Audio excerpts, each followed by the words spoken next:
Hey, what's going on, guys? Mush back at it with another video. A quick video talking Doom Eternal, which just posted some ridiculously high system requirements. I say ridiculously high comparatively speaking to what the Doom system requirements were. The Doom Eternal system requirements are pretty freaking high, especially from a minimum standpoint, and given the fact how well optimized Doom 2016 was, it just came across a little bit high to me. Maybe not ridiculously high, maybe I'm being a little bit hyperbolic there, but nonetheless, I thought they were high. However, they were posted really briefly onto Steam, and then they were pulled right away. I still want to look at them because these might end up being the system requirements. Hopefully it is adjusted, and it's a little bit easier to run, because you're talking about a GTX 970 not being able to run the game that well at 1080p. That'd be kind of unfortunate. I know the 970 is an older GPU, but I also know a lot of you guys are still rocking that GPU, and I know a lot of you guys use that GPU to play Doom 2016, and you probably had a great experience with it. So let's go over these system requirements. Again, they might end up changing. I'll bring you guys another video when they are officially posted, if they are altered,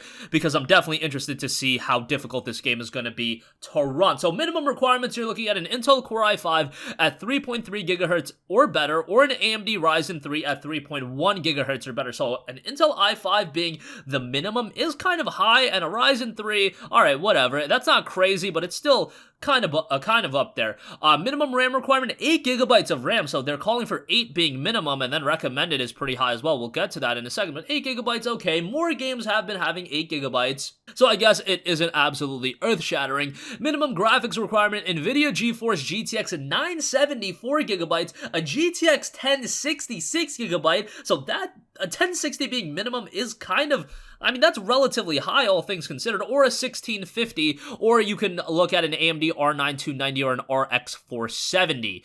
Storage, it notes 50 gigabytes, and it also notes that that is for 1080p, 60 FPS, at low quality settings. Okay, that's a little bit of a head scratcher, because if I could play at 1080p 60 FPS, at least a medium and high combination, that's one thing. I'd be happy with that, but a 970 or a 1066 gig playing the game at 1080p 60 FPS at low settings, that's a little questionable to me, and that seems a little bit off-putting. That's why this might not end up being true, because I did see a little bit of confusion and people being a little bit worried that their GPU was not going to be able to run this game at a suitable, suitable performance and settings, because I know a lot of you guys have a 1060 as well, and a 1060 pushing Doom Eternal at low settings at 1080p?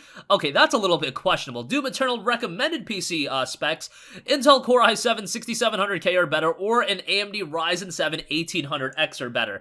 That's pretty high as well for recommended. I mean, I would think that an i5 that's decent would be able to get away with it. A Ryzen 5, something at that level. Recommended memory, 16 gigabytes of RAM. I mean, I get that 16 gigabytes is becoming more and more of a regular thing, but that is still pretty high for Doom Eternal. 16 gigabytes of RAM is quite hefty, but nonetheless, there you have that. Recommended GPU, NVIDIA GeForce GTX 1080 8GB, or an RTX 2060 8GB, or an RX Vega 56 8GB. Those are some high-end GPUs for, we'll get to it, the additional notes has the settings and whatnot for that as well, but a 1080...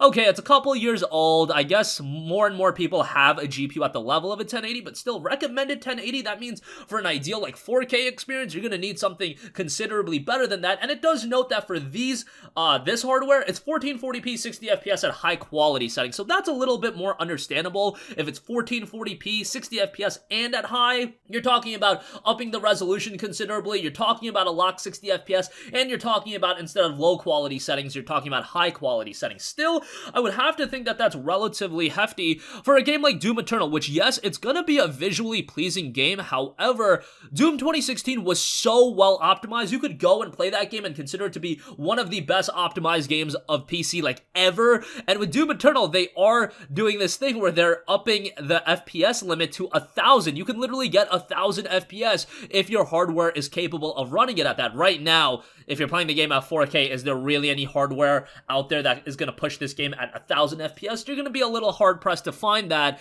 if these system requirements are to be believed. But nonetheless, in the future, that's how you actually future-proof a game, because at some point, the hardware is just going to get better and better, and ultimately, at that point, maybe you are going to be able to run the game at 1,000 FPS or something like that.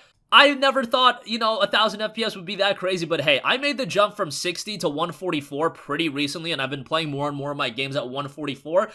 And yeah, there is definitely a difference between 60 and 144. I think most of you guys knew that. Like, 144 is incredible.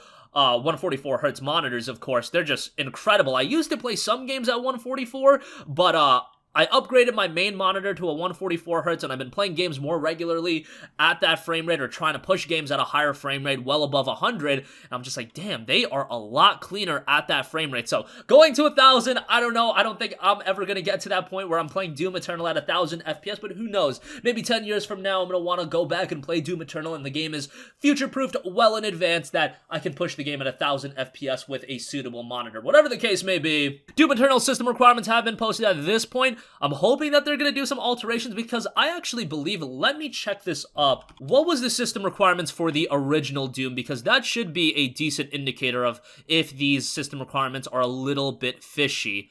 Okay, so yeah, with the original Doom, 2016 Doom, they were recommending an i7-3770 or an AMD FX 8350. 8GB of RAM is recommended and minimum, and then recommended is a GTX 970 and an R9 290. So you're literally shifting the recommended requirements essentially to the minimum requirements. And I get that the game is going to look better, but at the end of the day, this is still a current generation title. It's not going to be that significant of a leap, at least I wouldn't think so, to the point where a 970 would dock down your resolution and your frame rate. Well, the frame rate would be 60, but 1080p at low settings, that's just a little questionable, because a 970 should be able to murder Doom 2016 at 1080p, 60 FPS, and you could probably play the game at above low settings. I can guarantee you that. You might even be able to push the game at 1440p with a 970, but let's not talk about that. I can't honestly tell you, because my memory of Doom's performance on a 970, even though that was the GPU I played it on, I just remember it was smooth as hell, and I love the game, but now I recently replayed the game with a 1080, and obviously performance was killer with that,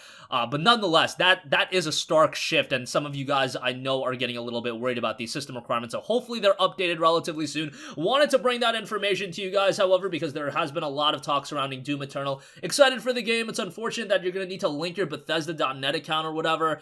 That's memes. I'm mostly going to stick to the single player in Doom Eternal, so why do I gotta link my Bethesda account? But whatever the case may be, that is what's going on here. So that's going to conclude this video. Let me know your guys' thoughts in the comment section down below, and I'll catch you guys in the next one. Peace out. Hey, what's going on, guys? Mush here again. Hope you enjoyed the video. As you guys might know, YouTube's notification system is sometimes a little bit wonky, even if you're subscribed to the channel. Maybe you're not abundantly aware that I uploaded a video. To remedy that situation, make sure you hit the bell notification button. This way, whenever I upload a new video, and I try to upload as consistently as possible, you will be notified directly of the upload, and you can watch it as soon as it goes live. I would really appreciate if you guys hit that button so you can stay up to date with all of the content I'm posting. But as always, guys, thanks for watching, and I'll catch you guys in the next one. Peace out.